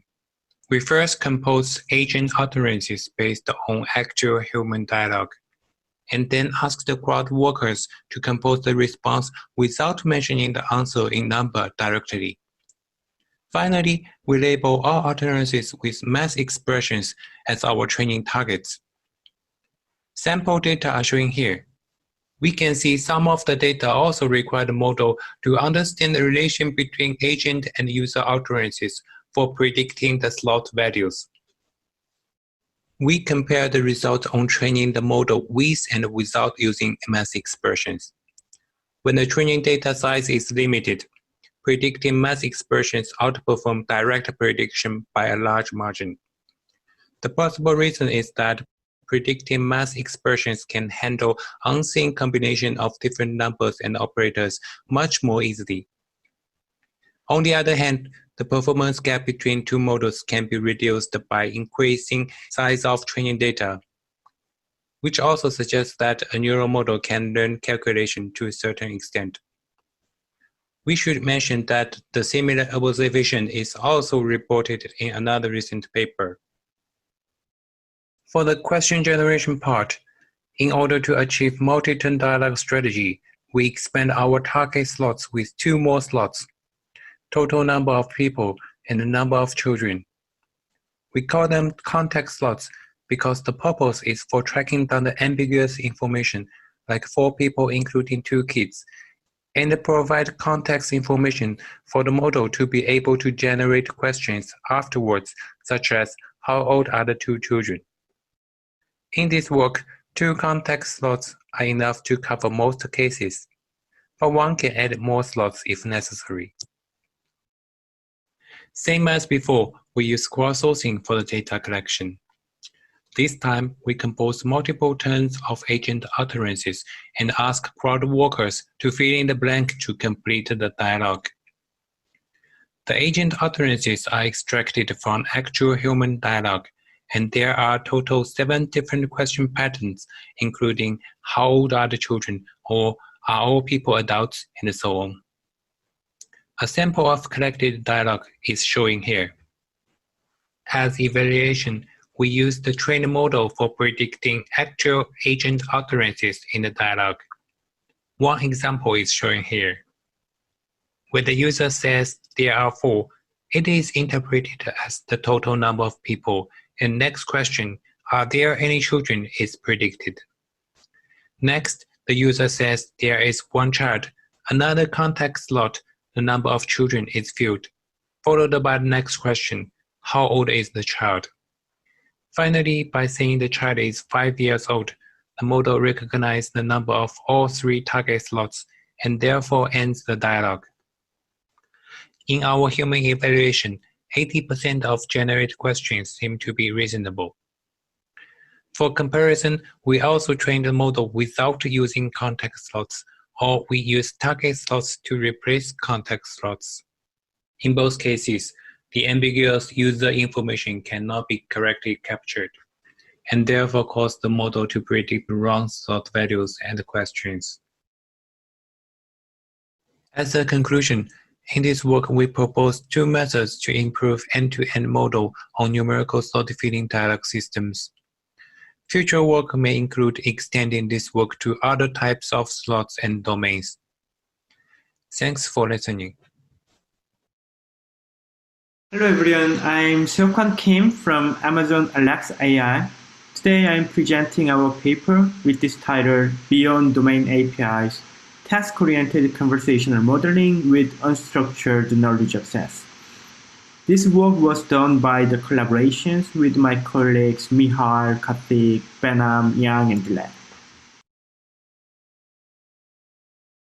The main motivation of this work came from the conventional task-oriented conversations like this. Here in this example, this user is requesting a train with some constraint, which is a typical task-oriented scenario handled by domain APIs or databases. But what if this user is curious about some extra information like the pet policy on this train? Unfortunately, this system is not able to answer the question because this is out of the scope from the domain APIs. But we know that this kind of information is usually available somewhere on the web. So the expected next action by this user is to search the information from the web manually in the middle of the conversation with the system. The goal of this work is to automate this process not by the user, but by the system itself, so that the system can provide the information based on the corresponding knowledge sources naturally in the conversation. In this work, we propose this simple architecture which decouples turns that can be handled by existing task-oriented systems with no extra knowledge and other turns that require external knowledge sources. And here we focus only on the second branch with external knowledge by a pipelined sequence with the 3 main tasks: knowledge-seeking turn detection, knowledge selection, followed by knowledge-grounded response generation. Now let me go through one by one. The first task is knowledge-seeking turn detection, which is basically a binary classification task. The input to this task include the user turns, dialogue history, and knowledge snippets. And the goal of this task is to determine whether a given turn is API-based or knowledge-seeking turn. For example, the first user turn here is an API-based turn, while the second user turn is seeking external knowledge. Once a given turn is predicted as a knowledge-seeking turn, it goes to the second task for knowledge selection. We formulate this as a point-wise ranking problem for this work, which takes a triple with the target user turns, its dialog context, and every knowledge candidate. Then we aim to get the relevance class or score between a given pair of context and candidate knowledge. In this example, for train pet policy, there could be some similar but irrelevant negative candidates like wheelchair policy on this train or pet policy not for the train but for a hotel like this. So the goal of this task is to find out the corresponding knowledge sources like this to answer the user's request. And then the final task in our pipeline is knowledge-grounded response generation. We are taking the user turns dialog history and also the selected knowledge snippets from the previous task, then generate the final system response grounded on the knowledge. For this example, we could expect this kind of system response, providing the correct information and being connected naturally from the dialog context. For these tasks, we collected an augmented version of Multiverse 2.1 with 3 crowdsourcing tasks. First, we asked talkers to specify a position to insert a new knowledge-seeking turn into a given multiverse dialog. Then we collected a user turn request at the given turn, and finally talkers completed this conversation with the agent response based on a given knowledge. Here are the statistics of the collected data and knowledge sources that we used for this experiment. With this data set, we compared between an unsupervised and a supervised method for each subtask. For knowledge-seeking turn detection, we evaluated an anomaly detection method considering knowledge-seeking turns as outliers against the existing API-based turns. We applied local outlier factor, which is an unsupervised algorithm to compare the local densities from nearest neighbors to find anomaly utterances with significantly lower densities. We used the pre-trained BERT as a static encoder to represent both API-based and knowledge-seeking utterances. And we also trained a neural utterance classifier by supervised fine-tuning of pre-trained BERT model. It takes just a single utterance as an input, and the model was trained with binary cross-entropy loss to the ground truth labels from our training dataset. Here is the experimental result with both methods. It shows that the supervised neural classifier achieved almost perfect performances in all the metrics, while the unsupervised baseline has limitations with many false positives. For the knowledge selection task, we compared these 3 representations, TF, IDF, BM25, and pre-trained BERT as a static encoder for unsupervised IR baseline. Here we compute the cosine similarity of each pair of dialog context and knowledge candidate in a given representation. Then we use the score as the ranking criterion. And a neural relevance classifier was also trained with fine-tuning the BERT. We concatenated both the dialog context and knowledge candidate and fit this sequence into BERT to do the binary classification to see whether a given pair is relevant or not. In the training, we had 5 negative samples randomly selected for each positive instance, and the whole model was trained also with binary cross-entropy loss. Here is the result of knowledge selection. For the retrieval method, interestingly, the traditional bag-of-word representations like TF-IDF or BM25 were much better than static BERT encoding. On the other hand, the fine-tuned BERT significantly outperformed all the IR baselines. Finally, for response generation, we compared between extractive and generative approaches. For the answer extraction, we simply take the answer part of the selected knowledge snippet from FIQ with these simple heuristics. And we also developed a neural model for response generation by fine-tuning GPT-2 with ground truth knowledge snippets concatenated along with input dialog context. This table compares the performances of the method evaluated in automated energy metrics. Basically, the generation models achieved better scores than the extractive baseline for most metrics, and especially the GPT-2 model with knowledge outperformed both the answer extraction baseline as well as the other GPT-2 variant without knowledge. In addition, we did pairwise human evaluations focusing on the two aspects. Which response is more appropriate to a given dialogue context, and which response provides more accurate information from a given knowledge snippet. This result shows that our proposed neural response generator was better in both aspects compared to the other baselines when we take the knowledge as an additional input to the model. To summarize, we proposed a new research problem on task-oriented conversational modeling grounded on unstructured domain knowledge.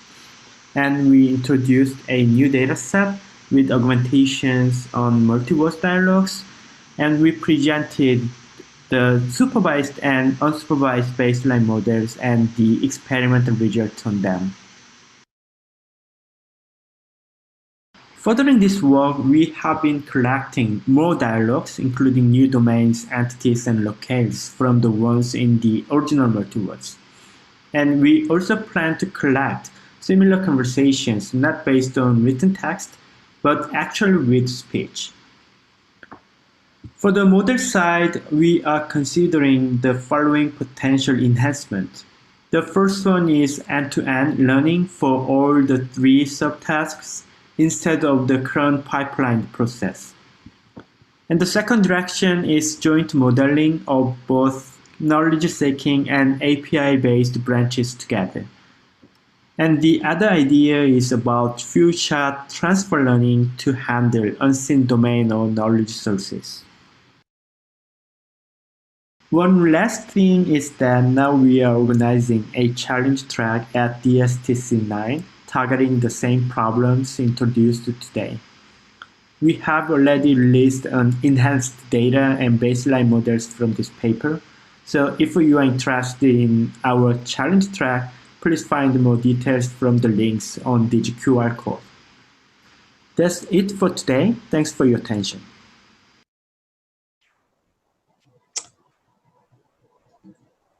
I'll begin by explaining the motivation for this work. The problem setup is multi-action, multi-domain dialogue policy learning. Here is a sample dialogue between a human user and a human assistant collected from the multiverse dataset. At the start of the conversation, the user asks for an expensive hotel in the north end of the town, and the assistant responds by saying that there are no results. Is there another area we can search or a different price range?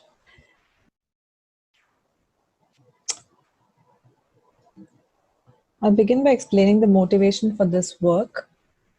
The problem setup is multi-action, multi-domain dialogue policy learning. Here is a sample dialogue between a human user and a human assistant collected from the multiverse dataset. At the start of the conversation, the user asks for an expensive hotel in the north end of the town, and the assistant responds by saying that there are no results. Is there another area we can search or a different price range?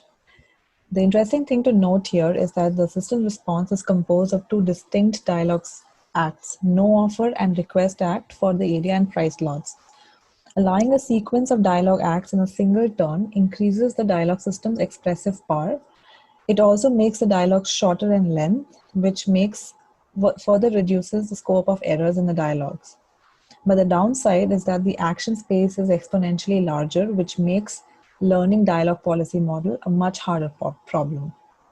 At the end of the 3rd turn, the user switches from the intent to book a hotel to finding a restaurant, which means a single policy model has to handle multiple domains and also maintain context across the different domains.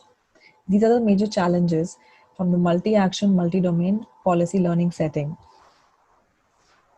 And now I'm going to explain our proposed framework, which is the policy learning with interactive action selection, or PLAIS. PLAIS has 3 distinct phases. In the phase 1, a dialogue policy is pre-trained on the human-human dataset. In our experiments, we use the multiverse dataset. In phase 2, a human user interacts with the policy model in order to collect the NBest dialogues. The human user is shown the NBest multi-action output and is asked to select the best output and rate it on a scale of 1 to 5. In phase 3, we take those NBest dialogues and filter the turns with the rating of greater than or equal to 3, and then use that to fine-tune the pre-trained model. This new model is then again evaluated and compared against the pre-trained model. This is the interface that we used for data collection. On the left-hand side, we display the task instructions, and then we gave the users an option of template search. This template search was used in order to control for NLU errors, and so that we could evaluate the model in absence of NLU errors. Once the user selected the correct template and entered the user utterance, they were then asked to pick the assistant action for that turn. As we can see on the left-hand side, they're shown the NBest multi-action output and asked to pick one output, which is the best, and then rate it on a scale of 1 to 5. This is the architecture of a dialogue stack. It has a bunch of different components that I'll explain now. There are two different modes. The GTST mode is the ground truth slot tagger mode, where the template is directly input and we do not pass it through the NLU module. When the user is in the TST mode, they enter the freeform text, which is then passed to the strained slot tagger in order to obtain the tagged slots. This is then passed to the belief state tracker in order to update the belief state, and that is passed to the action selector. The action selector in our case is the dialogue action selector policy model. The output of the model is a sequence of dialogue acts that is passed through a template-based NLG in order to get the assistant response. The DASP model is a sequence-to-sequence encoder-decoder network, and the user utterance, which is delexicalized, is input to the LSTM encoder to get the user input encoding. The belief state and the knowledge-based results are both one-hot encoded, and all the three encodings are passed through a feed-forward policy network and then input to the decoder. The output of the decoder is a sequence of dialogue acts, which is then again passed through the template-based NLG to get the assistant response. To validate our NBest interactive learning approach, we used the MultiWAS 2.1 dataset, which contains about 8.4 thousand task-oriented dialogues in a variety of domains. We pre-trained a policy model on the dataset and sampled tasks from 3 domain types for NBest data collection and evaluation. We used hotel, restaurant, and hybrid hotel-restaurant tasks in our experiments. In our experiments, we evaluated 3 different model types: pre-trained models, bootstrapped models, and fine-tuned models. To get our pre-trained model, we trained a Plius model on the original MultiWAS dataset. After obtaining a pre-trained model, we collected NBest dialogues through our human annotators. Bootstrapped models were obtained by training new policy models on successful turns from the NBest dialogues. Fine-tuned models were obtained by initializing model weights from the pre-trained model and running additional iterations of gradient descent over the successful turns on the NBest dialogues.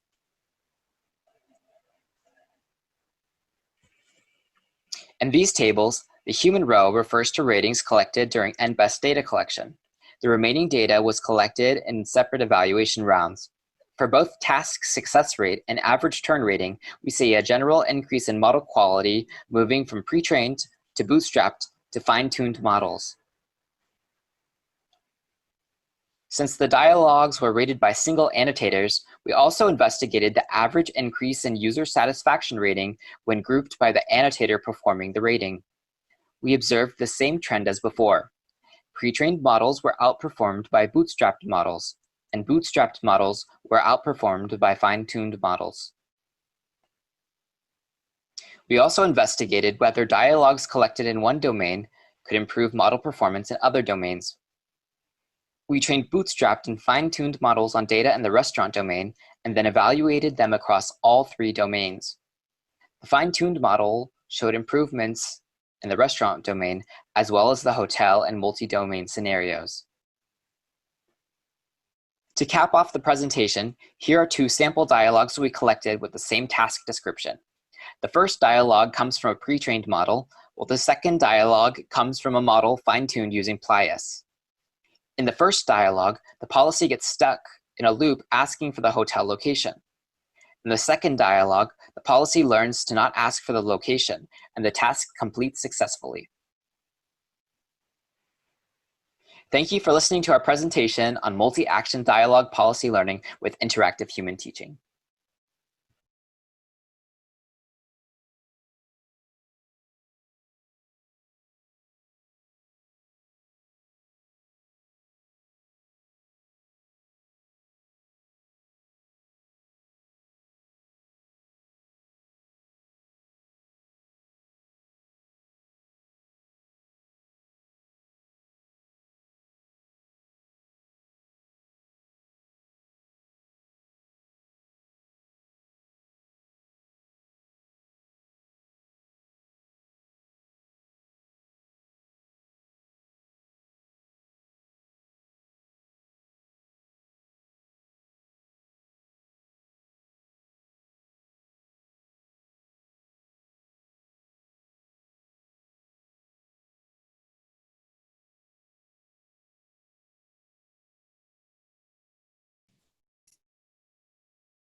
Vivian, I made you co-host, so it's all you now.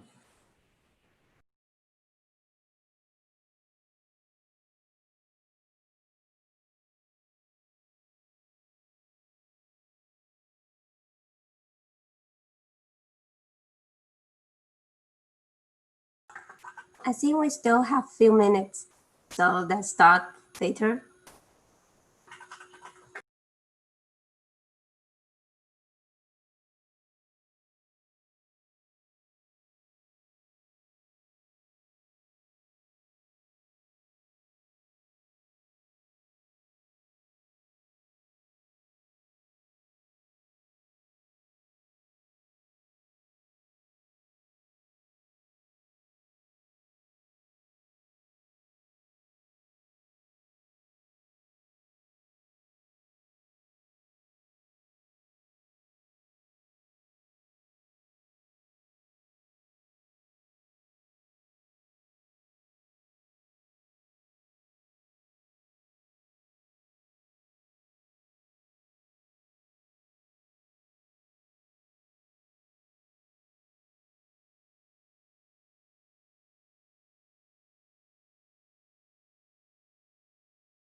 Okay, let's start. Hi everyone, welcome to generation and task-oriented session. And the speaker are all here. So if anyone wants to ask the question, please use raise hand features. So let's start with the first paper, Boosting Naturalness of Language in Task-Oriented Dialogues by Adversarial Training. And the speaker, Chen Guang, is here. Does anyone want to ask the question? Okay, let me start the first question.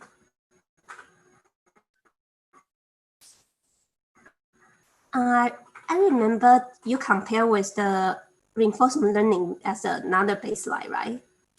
Yes. But I do not remember you mentioned how which IL reward you use for the optimization. Did you use blue score or some metrics? Yes. Yeah. So basically, I use the final evaluation method, which is blue score. I see. Because I think it's definitely poor for when you compare with other metrics. If you use blue score as the final objective, because I remember you compare. You have the automatic metric and also human evaluation. But Yeah. I think if you use reinforcement learning, the blue score will be definitely better, right? You mean using the RL? Right. So you like know, the reward you use, the blue score should be higher. But so basically, given the two sentences with discrete tokens, usually like using RL or the compare softmax are the two methods. And so in this data set that we trained, it turns out that using compare softmax performs better. Even in blue score, it also performs better. Yeah, in both blue score and human evaluation. I see. But did you analyze the reason of why? Yeah, that's what happened, or this scenario can generalize to others tasks? Or? Yeah, that's a good question. So, firstly, I think for RL, one of the fundamental difficulties is its high variance, and the training of RL system itself is quite brittle and must be carried out carefully and case by case. So that's also one of the points we mentioned in the paper, that why we did not use RL in the end. I see. Okay, I also have another one. Because in your example showed in the slide, the proposed model using like putting similar information within one sentence so that they can have better naturalness of language, right? Yes. But I think you can also think about an automatic metric to evaluate this scenario. Did you think about this? Yeah, that's a very good suggestion because we can manually, at least in this data set, can manually label, say, for example, if the price is very high, it's a negative, relatively negative review. And if it's not family friendly, it's negative, and can compute an automatic score. Yeah, that's a good suggestion. We can do that. I see. Then that will be easily to do the evaluation automatically. Yeah, exactly. But also, this is just one of the many aspects of naturalness. Right. Human language. Yeah. And did you also notice other type of naturalness in your example? Another one is, as I mentioned in the example, I don't remember whether it's in the slide, is, for example, for location information, some sentences put them together, right? Set up together. And another one is, say, for example, in one of the examples in the ablated model, it says it's a cheap, family-friendly restaurant that serves Chinese food, but our model outputs is a cheap Chinese restaurant, which sounds more natural. It's hard to like quantify. It's more by subjective. I see. I see. Yeah. Okay, I see. Probably the length of the sentence also gives some cues. Yeah. Okay, I see. So does anyone want to ask the question to Chen Guang?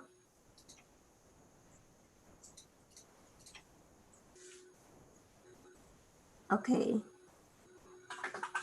If no, then I'll move to the next one. Next one is a sequence-to-sequence approach for numerical slot filling dialog systems. Hongzhe is here. So anyone want to ask the question?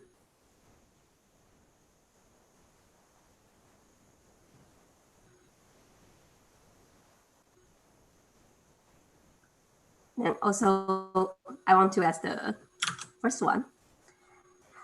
Because I think you target a very interesting scenario specifically for numerical slot filling. And I also think about another similar work, which is math word problem. I'm not sure whether you're familiar with this. Math word problem is given the natural language description or math exam. Then the goal is trying to give the math expression so that we can compute the final score. There are some benchmark data set to do that. So I'm just wondering whether we can leverage that the benchmark data from math word problem to use in this scenario, because in your case, you need to collect additional data to do that, right? Yes. So yes, actually there is a lot of such kind of data sets, such as I'm not sure what you mentioned about here. Recently, there is one data set called DROP, D-R-O-P. So in those data sets, the math expressions are much more complex than our cases. So to your question, I think use those data set is a kind of overkill for our task. And also in our cases, it's very domain specific. For example, if you mention a child with age, you have to figure out is the child preschool children or primary school children or adults. So in that cases, I don't think those data sets will help in our cases. So we should, at least we should collect a certain amount of domain data sets for dialog systems, because the problem is very domain specific. Oh, I see. So that means because it sounds like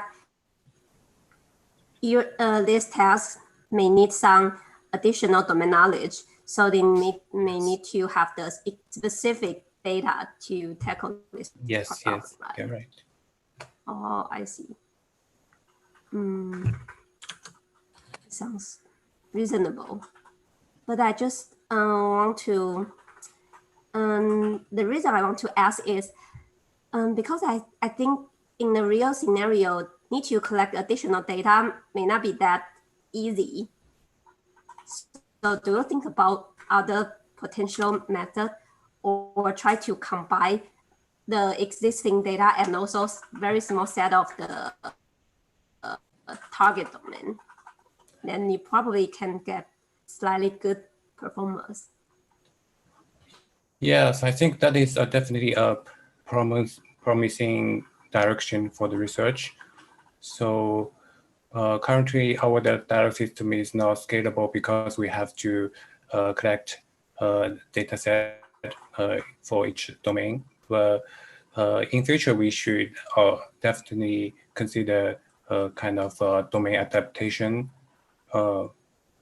to, yes, as you said, to reduce the cost of the data collection. But currently, we don't have a specific idea for that. And actually, in our research, we only collected 2,000 dialogues, so with crowdsourcing. So that is not, I don't think it's a very difficult to be done. So yeah, currently we are happy about what we have done. Yeah, thank you. I see. And I also remembered you just use a small set of the data, you can also get very good performance. Yes, probably because our problem is currently is it's not that difficult. It's actually very simple. So what happens if we extend to other domains? It still remains questionable. I see. And also I remember in the next task, and you mentioned like context slot, for example, like preschool children or something like that. Did you analyze the amount of the context slot compared to all different type of slots? Is it frequent or not very frequent in the current domain we are using? I see. Yes, in actual dialogue corpus, the context slots only appear like 10%, only appear 10%, but 10% of data set is not enough to train our model. So that's why we collect more data about those context slots to improve the performance. But in actual dialogue, the context slot doesn't appear too frequently. It only appears like 10%. I see. So any other participant want to ask question?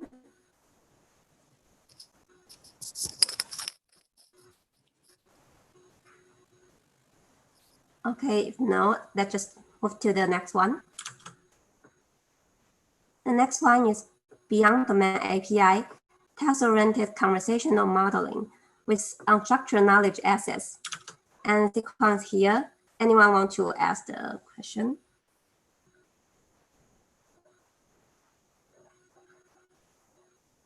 Also, let me also ask question. Because I think this task also very similar to QA, like machine comprehension. Yeah. So did you think it's possible to use some general QA data and train a model to find the unstructured knowledge and as the answer span and utilize this to this task?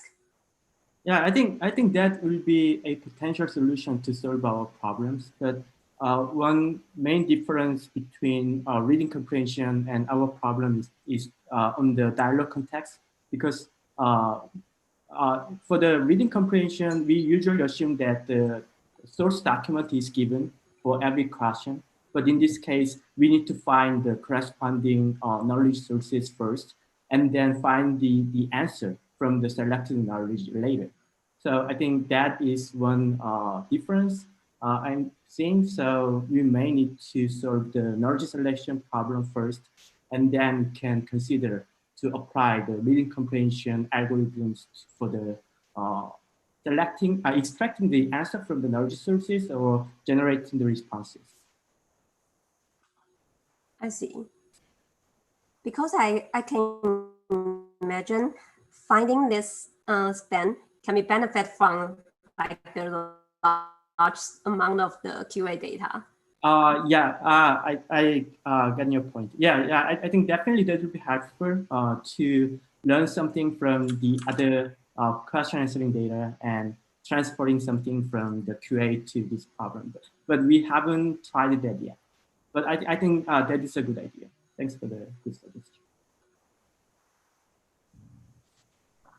And also, I'm very surprised about the unsupervised performance, especially for the first one, the detecting the unstructured knowledge access one.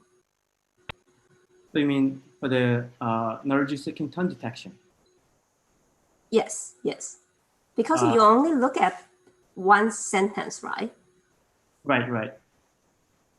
So, did you have any thinking about why it can get that good performance just based on the unsupervised one?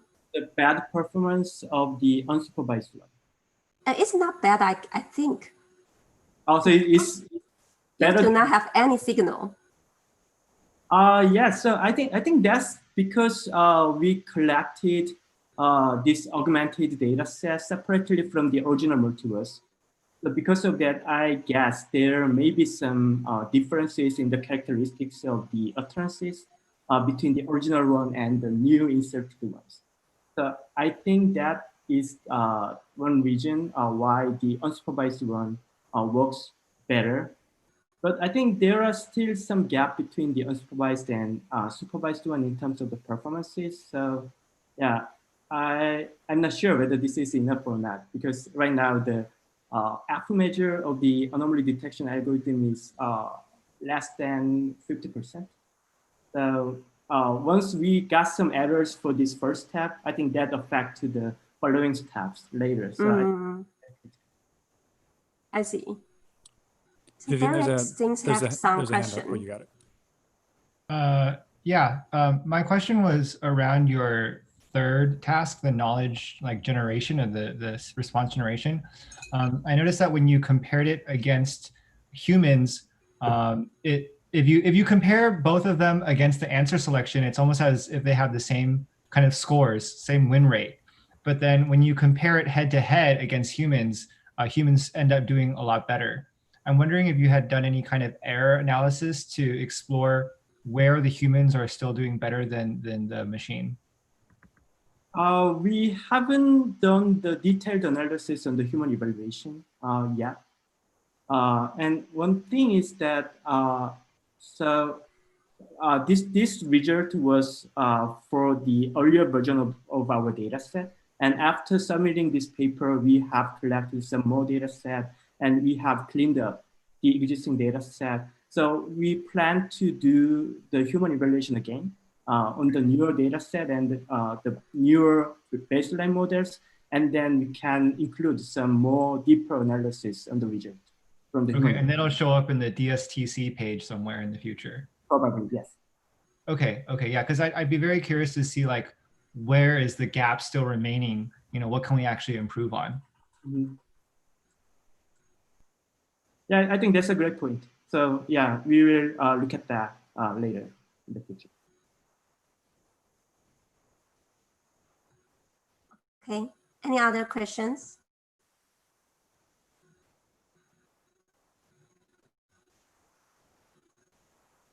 Okay, if no, let's move to the next one. Next one is teaching. And the speaker is here. Anyone want to ask a question?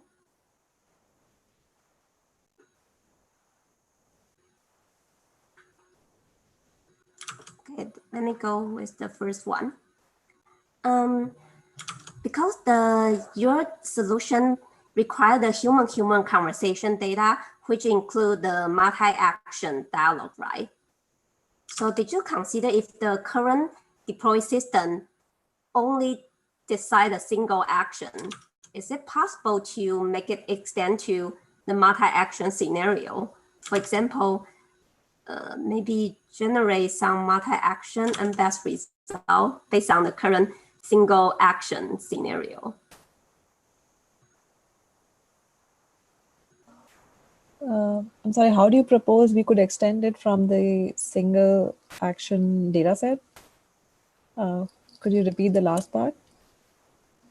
I mean, because usually the current system only make the single action turn, right? But your case is you first of all you train your model with the multi-action data set.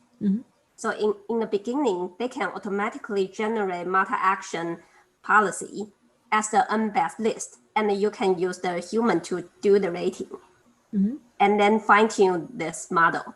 But in the current case, if you only decide a single action turn, then it may not be that naive to generate this multi-action list for the human to do the additional rating. What do you think about how to extend it or? Yeah, so as far as the interactive selection, action selection framework is concerned, it is designed for both multi-actions and single actions. So even if the original data set just had single action, the policy would output single action at each turn, and it would basically work in the same way as it's doing right now for multi-action output. The reason we considered multi-action was just to basically increase the complexity of the possible action that the model has to learn at each step. And so basically we feel like we can show the efficacy of the Plius framework more through multi-action compared to single action, but it will translate well for even if the data set has just single actions in every turn. Does that answer your question? I see. But I mean, is it possible to some of them, but in your case, just mentioned, it can also work for a single action, extend a single action to multi-action. For example, currently they just generate several single action and maybe enumerate some combination for the human to do the rating afterwards. Okay, so you are saying like the model would predict just single action at every turn, and then instead of selecting one, the human user would pick either one or more of those actions. Yeah, we did not try that, but that would be an interesting thing. But the way we design a framework is that they had to pick only one, and each of these output would be a multi-action output. But that would be an interesting thing to consider. I see. Anyone want to ask questions? I'll go ahead and ask another question on this. So you mentioned that there's the Plius, which is a policy-related model, right? But when you say policy, you just mean creating the NBEST list, right? Or do you mean like some sort of RL policy? So this is basically a model which, given the belief state and the knowledge-based result, outputs the action to take. And right now we are learning that in a supervised learning method with the multi-verse data set. So right. we do not use any RL-based approach. Right. So then the follow-up then is, have you considered doing that later on, or why did you choose against that? You know, what's the idea there? Yeah, so basically we wanted to try interactive learning, and one of the things that the problem with RL is that it doesn't tend to be that sample efficient, and we would not be able to collect that many interactions through the human interface that we had. Like we collected just 300 dialogues, and so we found that using a supervised learning approach would work better than using RL there. Okay. So it's one of those, it would have been nice if we could do it, but there's not enough way to get data kind of situations. Exactly. Mm-hmm. Okay, that's fair. Thank you. I also suggest for your baseline, you can also do the supervised and also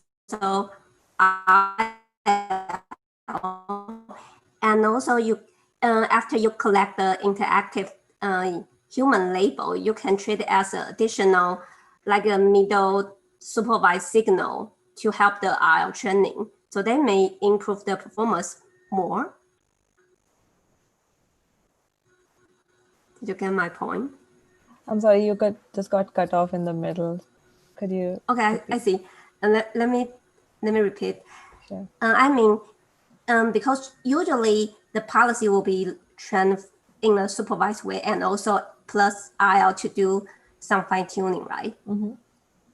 And in your case, after you collect the human rating, Mm-hmm. you can treat it as every turn you have additional supervised signal. Mm-hmm. They can improve your training for IL as well. So Yeah, probably it can improve the performance much better. Yeah, that's what we did. Like at every, like once we had our pre-trained model, we collected these other NBest dialogues, and that was used to fine tune the model. What do you mean by the additional supervised signal? This was the additional signal that we used to fine tune. And that means, because for the IL, usually after one conversation, you get a single report at the end of the conversation, right? Mm-hmm. For example, whether this is successful or the length of the conversation as the report. Mm-hmm. And usually you use this report to fine tune all policy. Mm-hmm. And it will be difficult. But if you have the additional signal in the middle, it's just like you have the additional reward. Not only need to finish all conversation, you can still use this as additional feature to fine tune your policy. And in this case, you can also improve your performance using supervised and also reinforcement learning, like 2 ways. Yes, so we did not consider dialogues which failed, like we filtered out only the dialogues which were successful. But yes, if we consider the ones which failed, then we could also use RL to fine tune based on those failed dialogues. Right. So it's very general to add with other solutions. Mm-hmm. Yeah. Any other one? Okay. I think we were over time. Okay. Okay, thanks everyone. Thanks for participating in this session. Okay. Bye-bye. Thank you. Thank you. Bye. Thank you, everyone. I just have one quick announcement. The next thing that is happening is actually one more breakout session today. That's happening in about 2 minutes. That's the personalization and system personality for dialogue systems breakout session managed by Sonia Bay. And then that's it for day 2. Day 2 is officially done. We will not live stream that breakout session. Day 3 begins with another breakout session that will also not be live streamed. That one's best practices in human evaluation of dialogue and NLG, more art than science, and that's managed by Verena Riese. And then the next session will follow that in roughly 10 hours, a little less than 10 hours. So, and that's where we will start the next live stream. So I hope you continue to enjoy SIGDIAL and look forward to the final sessions and the ending. So thank you.